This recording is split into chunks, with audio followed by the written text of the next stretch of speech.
Hey guys, it's Mitch. How's it going? It's time for another Image X Month issue. We're getting to the last couple of them. We're going to take a look today at WILDCATS number 14 by Erik Larsen. So just before we get into it, if you enjoyed the channel, if you feel like you might want to help out a little bit, go subscribe on my Patreon. Links are in the description, gives you early access to everything I do, helps out the channel, helps to buy new comics. So Image X Month, of course, was when Image founders swapped books for a month. So we got weird mashups like Cyber Force by Todd McFarlane, Youngblood by Jim Valentino, Shadowhawk by Rob Liefeld, which was unbelievably bad, even by Rob's standards, and Savage Dragon by Jim Lee. Just kind of a fun month for seeing characters drawn by creators who normally wouldn't touch those guys. And now, of course, we've got WILDCATS by Erik Larsen, which is an incredibly weird mashup. Like you would expect Jim Lee and Mark Silvestri to swap books. I don't know how different the books would look, but those are old X-artists. That's the kind of swap you would expect to see. You would also expect to see Rob Liefeld and Jim Valentino swap, as they did, because those guys are buddies. And I would expect to see Todd McFarlane and Erik Larsen swap books. They're old Spider-Man guys. And at least in something like Spider-Man, there was some similarity in their styles. So I wouldn't be surprised to see like Erik Larsen be able to pick something up in Spawn and run with it. But instead, we got some really weird switches that, in most cases, didn't fit the books at all. But that's okay. It's actually probably kind of cool because that's kind of the point of the month. It kind of gives you a different flavor and gives you some unexpected stuff. So why don't we take a look at this? We can start with the cover. It's kind of a typical Savage Dragon-esque cover, and that is just a big shot from something that would have been in context in the comic. I think I talked about this recently on a comic. I can't remember what it was now. Oh, it was that Wolverine issue. Right, where, yeah, that's what comics in the early 90s, before Image, I would even say, usually did. Was they, you just kind of grab a moment from a comic or a moment that looks like it could have been in the comic, and you put that on the cover. And you kind of amp it up a little bit, but don't try and make it the most epic thing ever. Don't try to make it look like a movie poster, etc. And this is going to be Maul getting smashed by Mighty Man. So we're not going to get WILDCATS versus Daemonites in this, which is what you expect to see in a Jim Lee, Brandon Choi WILDCATS issue. This is going to be a classic misunderstanding turned into massive property damage kind of brawl, as is typical in a lot of superhero comics, and maybe particularly in something like Savage Dragon. Overall, this is a pretty good cover. It feels like Erik Larsen's putting a bit more time into this than he might on even one of his covers. Maybe feeling a little bit of pressure to deliver a little bit extra for this kind of event month. But like, if there's one thing Erik Larsen can do well, he can do a few things well, but probably the thing he does the best is like big action. And that we're going to get a fair amount of that in this issue. So, as usual in a Savage Dragon comic on the credits page, there aren't very many names. Written, penciled, inked by Erik Larsen. Lettered by Chris Eliopoulos. And, I mean, that's kind of most of it, really. That's the Savage Dragon team. So there's a missive at the end of this that we'll go over when we get there. But in the course of that, Erik Larsen states, well, how the Image X Month came about a little bit, as well as how he was kind of daunted at first at the prospect of doing Jim Lee's comic, which he wasn't really reading very much, and it seemed to have like a lot of lore and backstory to it. I think what he meant to say is probably that it had a lot of exposition to it, that masquerading as lore and backstory. But considering Erik Larsen wants this to at least not feel completely out of place as a WILDCATS book, I think he feels like he needs to kind of include some of that in the book. So starting off right on the opening splash, which is an opening splash, which we don't always get in a WILDCATS book, we get just kind of a quick sum up on who the WILDCATS are, which is interesting. Again, I don't feel like you get that a ton in a WILDCATS book. I feel like they assume you're following along, which isn't always necessarily true. But this is like old school comic rules where any issue could potentially be somebody's first issue. But this goes into how the WILDCATS are kind of a mix. They're cherubims, they're cherubim crossbreeds, they're biosynthetic humanoids, they're cosmically endowed cosmonauts, and humans. So grifter. Banded together for a single purpose to stop the Daemonites in all their various forms. So in this case, they're going up against something called Stronghold, who is the most powerful member of a Daemonite fragment called the Warbreed. That's a pretty good name.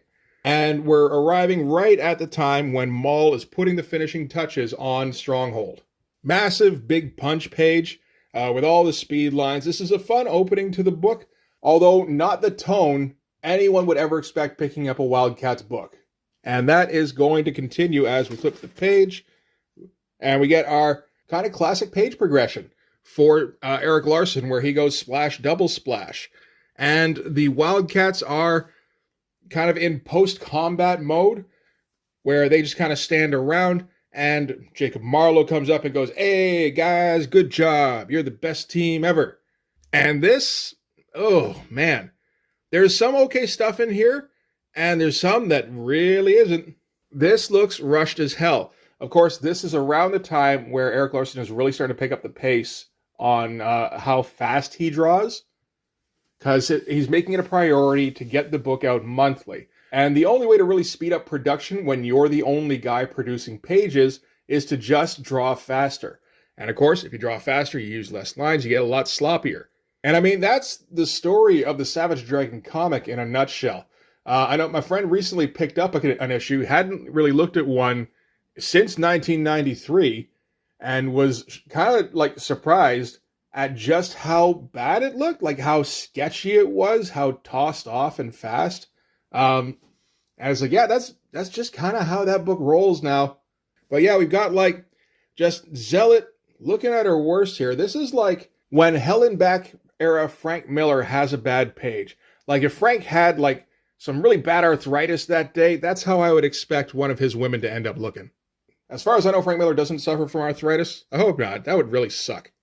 And Zealot looks, just as bad, really. And all of these guys here, like the shapes are fine, the actual poses, or at least the layouts of the poses, but like the inking done on this is so fucking fast and tossed off. And as far as I can tell, this is mostly done with fine liners, basically markers. There's a couple of things, like some of the outlines look like they're a little thicker. Maybe in some places he's using a brush, but it's some pretty scribbly shit. As a concept for a page, it's quite good, I would say. Like I said, the actual layouts are very good. I don't think at any point Erik Larsen lost any kind of ability in terms of drawing, and he's probably gotten quite a bit better in terms of some things he's learned. It's just he's become so focused on getting the issues out fast that he never has time to sit on a page and spend the time it would take to actually make something look good. And yeah, so we're going to cut to Voodoo here. And Voodoo is very out of character in this. I don't know how much of the comics Erik Larsen actually read versus just some of the backstory exposition. But Voodoo's character is way off. She's like super shrill and kind of bitchy. Basically, she kind of sounds like MJ in when he was taking over Spider-Man for Todd. And she's going to yell at Marlowe about how he promised them a vacation. And they've been out on mission after mission, and apparently this promised vacation has never come through. It's like, oh shit, I didn't realize you were like a salaried employee. I thought that you were like a response team, and you kind of had to go when action required it. But, I mean, whatever. It's a setup for the rest of the book, I guess. You don't need much of an excuse to go off on some kind of adventure. And Erik Larsen is a good enough writer that he can take like just a light, dumb premise and spin it a bit and turn that into a full issue. I'm not saying he's great or anything. I'm just saying, competent. And so Marlowe's like, okay, no, for sure, baby. We're going to go to my place in the Caribbean. Does that like calm you down a little bit? Maybe get you to back off? And she's like, yeah, it does. And he's like, that's awesome. Let's go. Who loves you, baby? He says, who loves you, baby? And, the page here is okay. It's just weird seeing these characters in this weird hyper cartoony style. It's kind of like seeing Savage Dragon in like a hyper rendered style, or seeing Shadowhawk in the shittiest knockoff of Frank Miller style you've ever seen. It's very unexpected. So we're going to cut then to the Wildcats getting ready to go on vacation, which feels a little weird, but a little weird is to be expected, I would say. Zealot doesn't like the idea of having fun. She figures if they're not fighting, they should be training. Voodoo says, while we're on vacation, we might even get to see a little action, if you know what I mean. And Zealot's like, yes, I too crave the thrill of pitched battle. And Voodoo's like, that's not quite what I mean. Which is a cute little interplay. a little out of place in Wildcats again, but the kind of thing I think works for Erik Larsen writing this. And for some reason, Erik Larsen felt it was necessary to put a little asterisk beside every acronym in here, and he keeps using them. So for like CTR, he puts combat training room. It's like, okay, that's not the worst one because I didn't know what CTR was. Then after that, he does one for ASAP, and then another one for BYOB, which I think at that point is kind of like an inside joke with him, where he's like, fuck it, let's just do all of them. He also does one for R&R and for BFD, which is big bleeping deal. I don't think at this point Erik Larsen is using like out-and-out cuss words in Savage Dragon, so I think that probably would have been done the same way in that book too. And then on the TV, we get a report about how Mighty Man was involved in an incident that left somebody injured. And apparently this is somebody that Maul knows. This is Margot. I wonder if she was from Wildcats number 5. It wasn't number 5, it was number 8, and that was Brooke and Ashley. So I thought originally it might be the girls from the art gallery that Maul and Warblade met, because that's the only indication that any of these people really have any kind of relationship with anybody outside of the Wildcats team. But nope, so it's just somebody else. But anyway, this woman has been hospitalized. Maul seems to know her, and he basically goes Hulk, where he gets angry about it, turns big and purple, and then he just kind of busts through the wall. And we get a weird shot, like big old splash, of Maul on like a Fantastic Four sky scooter or something. It's a very Erik Larsen kind of splash, very like pseudo-Simonson-y kind of tech going on. And one of those like pretty good skylines that Erik Larsen can just do with apparently not as much effort as the rest of us. So yeah, this is the beginning of our mistaken identity shit. Because the report, it felt like kind of skewed things where they made it seem like Mighty Man was perhaps the reason that this woman got paralyzed. Where, I mean, the whole reason that the building got destroyed was because Mighty Man was fighting some big threat guy. This is somebody called Overpower, apparently. And, you know, this Margot girl that Maul knows, she was collateral damage. Which sucks, but, I mean, it's a fucking superhero world. This happens all the time, I would think. Anyway, from there, we're going to cut to Freak Force. So Freak Force is in full swing. This is apparently after Freak Force number 9. I guess, what's his name? Bonanza? Barbaric. Same number of syllables with the B anyway, so that's just as good.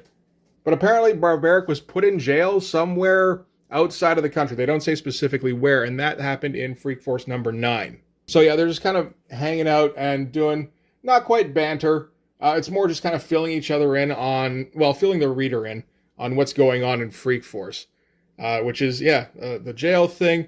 We also find, you know, I mean, Ricochet is real close with Barbaric. We kind of knew that. Dart doesn't like anybody. Rapture is super horny for Dragon. And Super Patriot fills Barbaric in on what happened with Mighty Man and this paralyzed girl. So from there, we're going to jump to the hospital where the paralyzed girl is, which is, you know, decent storytelling. And Mighty Man is visiting with her, and he's kind of beside himself. This is a little bit confessional where he kind of talks through what happened, the scenario. This is pretty good. And while he's kind of sitting with her and, you know, pouring his heart out to her, Maul comes in his big Maul costume, just kind of opens the door, walks into the hospital room, and sees Mighty Man standing over her. And, of course, he gets Super Maul Rage and punches him right through the wall. If you like big, smashy Erik Larsen splashes, you came to the right place. Leaps out of the hospital and goes for a big punch, which, he delivers on. I thought Mighty Man would have gotten out of the way. And, yeah, he just keeps kind of wailing on him here. Pretty cool action stuff, as is kind of usual with Erik Larsen. Like I said, if there's one thing he does really well, it's big action. So I guess there's a bit of a break in the pummeling. Mighty Man immediately knocks Maul off him. Maul is a little surprised that hurt, but he's the world's mightiest man. So Maul's response now is that he's going to have to get bigger so that he can smash him better. Only, of course, Freak Force arrive on the scene to help Mighty Man out against this big fucking purple monster. Get their big kind of run-in shot. That, again, looks very sketchy. Everything looks kind of sketchy. Some of this stuff didn't look too bad. Like the splash page, this stuff here, all pretty good. And maybe this is essentially stuff that Erik Larsen can do in his sleep and still make look pretty good. I'm not for sure. But it seems like, some of this maybe he just felt like he could and went a little bit too fast on. So with Maul getting the short end of the stick, of course, he's got to have the cavalry arrive in his favor. And I just realized that when Erik Larsen draws Maul, the big M on his head looks a lot more like the Golden Arches than when Jim Lee does it. Also, it just kind of points out how dumb an element it is of a costume to have a big M on your head. But the Wildcats arrive to come to Maul's aid. Big action shot of them arriving on the scene with Voodoo yelling, "Let's get Wildcats," which is fucking awful. That would not happen in a Wildcats book. That almost feels like a shot across the bow from Erik Larsen. Like, these are how comic people talk, goddammit. It's all this fucking Tom Clancy horse shit, Brandon Choi. A little better than the 2-3 splash we got at the beginning of the book. Not all the way better, though. It's still pretty sketchy. Voodoo looks weird, like weirdly giddy. Zealot looks better, at least. Grifter is still incredibly sketchy. Something about that mask. It's like Erik Larsen can't quite get the physics of it right in his head, because it doesn't make any sense anyway. So he just kind of draws it as a scribble, and then that just kind of makes the whole figure look scribbly. So they run at each other. Zealot goes for, I don't even know who, it doesn't matter, because Dart flies out of nowhere and kicks her in the face, which again, shot across the bow, in my opinion. Zealot's supposed to be pretty much like the deadliest woman on Earth, and I'm pretty sure Dart, her whole claim to fame is that she grew up on the streets. Warblade takes a swing at Super Patriot and misses. Spartan gets smashed by Barbaric, and Voodoo gets bounced by Ricochet. So this whole page is just Wildcats getting trashed by Freak Force of all teams. Like, it's like, I know they're his creations, so maybe he's a little bit more disposed to them, but, I would think you would want to go a little bit more 50-50, personally. Like Ricochet bouncing off Voodoo, sure, I have no problems with that. Barbaric smashing Spartan? No, I don't see any reason for that. Barbaric kind of sucks at his job. Warblade missing Super Patriot? Sure, Warblade is like hot-headed and shit, and he doesn't think anything through. Zealot getting kicked by Dart? Not on your fucking life. Dart shouldn't come anywhere close to touching her. Rapture tries to electrocute Void. Void gets pissy, which is weird for Void, and does a big old fucking MCU laser blast from the sky at her. And Maul is now enormous and is smashing Mighty Man around. And he's kind of getting to that point where he was in, I guess it was Wildcats number 4, where he was just getting too big and too dumb to, calm down. So they're going to have to pull a trick out to deal with that somehow. Fun bit here with Spartan versus Super Patriot, because Super Patriot, I guess he's got all sorts of, techno shit in him that just forms guns. He's always forming guns off his legs and just coming around from his back. And they're just shooting Spartan to pieces. So Erik Larsen taking advantage of the fact that Spartan can get horribly fucked up, which Wildcats doesn't always remember to do. It does every once in a while. I guess you don't want to do it too often, or else, you just expect Spartan to get demolished in every fight, and then he loses sort of that image of effectiveness. But I feel like it should happen more often than it does. You know what you could do? Just say he isn't programmed that effectively. Everybody's got to be the very best at something.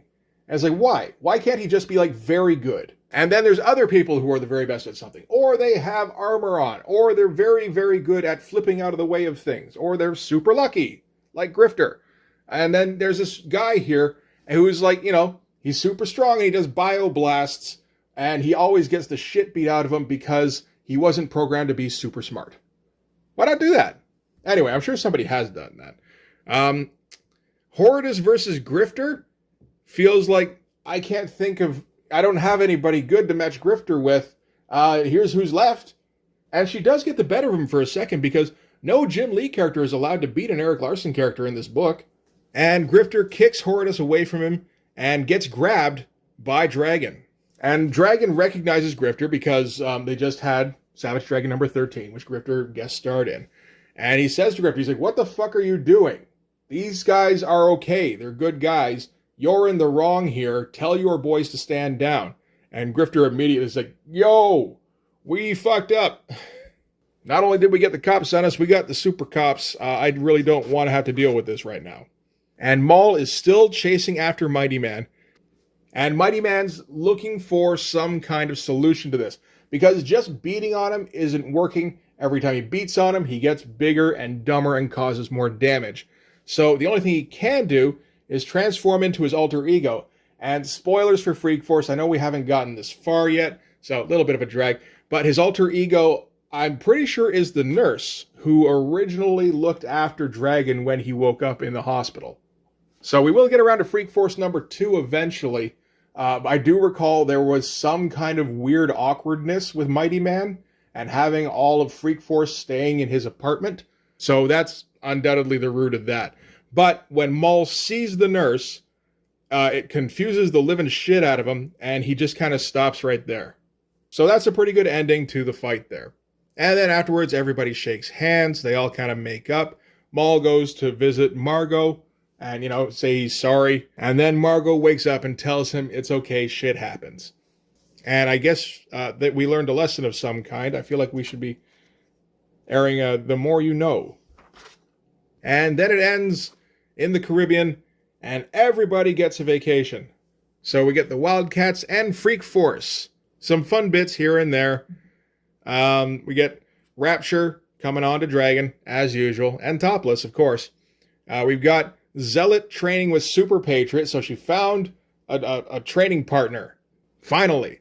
And we've got Maul approaching the nurse, who is, of course, Mighty Man, and apologizing for the misunderstanding. And she's like, that's cool. Hey, you know what? You're cute. Why don't we date? And he's like, no, thank you, though. That's weird, because you can turn into a man. And I don't swing that way. So, thank you, though. And the nurse is a little sad at the end that she couldn't get laid. The end. And from there, we're going to get this missive from Erik Larsen, where he talks about Image X Month. Talks a little bit about how it came about. I don't know how much of it is actually anything you want to take at face value, where just everybody apparently kind of arranged it without really Erik Larsen's input. He was too busy doing Savage Dragon. They just kind of all figured it out. And they got him on board by saying it would be fun for the kids. So apparently nobody mentioned that they could hype this as an event and would make a shit ton of money. He talks about how he wasn't exactly excited about this. Like, he'd gotten away from Marvel and was finally able to do a book that he wanted to do. And now he was like, why would I want to do any other book now? Particularly like a team book with all sorts of fucking characters with costumes and backstories. But I guess he went along with it. He doesn't quite tell us how exactly everybody decided which book to do, which is a shame because I would have liked to have heard that. And he talks about how originally they wanted to do it where it would be a mystery which creator was going to be drawing which book. Which, that would have been fun, theoretically. The only problem, of course, is that there's no way that gets to the actual shelves without it getting out there. Also, he talks about how retailers weren't happy because they didn't know how to order. He says here, it's no secret that Image Comics don't all sell the same, and different creators are more popular than others. And I'm thinking, like, who? Val? I feel like that's where we are. Because I'm pretty sure you get Todd or Jim or Mark or Rob or Eric drawing any of those books and people fork over. Val, maybe not. But yeah, Erik Larsen speaking directly to the fans, which I think he does an awful lot of. And it looks like in Freak Force number 9, Cyberforce guest starred. Oof. That's a little bit of a rough version. Vic Bridges not really going for that super edgy style. All right. So that is it for Wildcats number 14. It's kind of a big dumb fight issue. Really, in terms of structure, it's not super different from, say, the Rob Liefeld Shadowhawk book, where it's all just an excuse to get your guy or guys in a fight for most of the issue. The only thing is it's executed much better. We get proper backstory, characters make decisions and do actions and shit in a way that makes sense. Doesn't necessarily make sense for those characters, but that's kind of part of the deal with getting different writers and artists in these books. So yeah, overall, I mean, it's absolutely fine. It's kind of like an out-of-continuity Savage Dragon issue, where it doesn't tie into anything else going on. It's just a big dumb fight, but you get some reasonably cool action shots throughout. And I mean, that's not too bad for what you would have expected out of this kind of book. So put that one in the win column. There haven't been too many of the Image X Month books that have been able to manage that. I would say Todd McFarlane on Cyberforce, sure. A bit more win than loss anyway. Jim Lee on Savage Dragon, no, because he didn't draw it. Richard Bennett did. Jim Valentino on Youngblood, that feels like more of a tie, but, you know, it was okay. And Rob Liefeld on Shadowhawk, no thank you. So that is it for this one.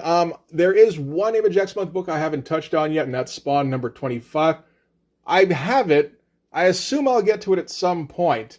I guess it won't be in sequence probably because I'm kind of done with Spawn for now. I don't really feel another need to read another Spawn book. I got like another 10 that I haven't covered, and I was like, yeah, I'm good. So maybe one day we'll hit on that. But anyway, for this one, that's going to do it. So thanks very much for watching, guys. If you like this video, please hit like, hit subscribe, hit the notifications so you know when the next one's coming out. Go over and subscribe on my Patreon. It gives you early access to everything I do, from the Blood Force stuff to the YouTube videos before they get uploaded to YouTube, as well as some Patreon exclusive content. You can also follow me on Instagram and DM me there for commissions, and you can join the Blood Force Discord server. But yeah, that's going to do it for this one. Thanks again for watching, guys. I'll see you in the next one. Bye-bye.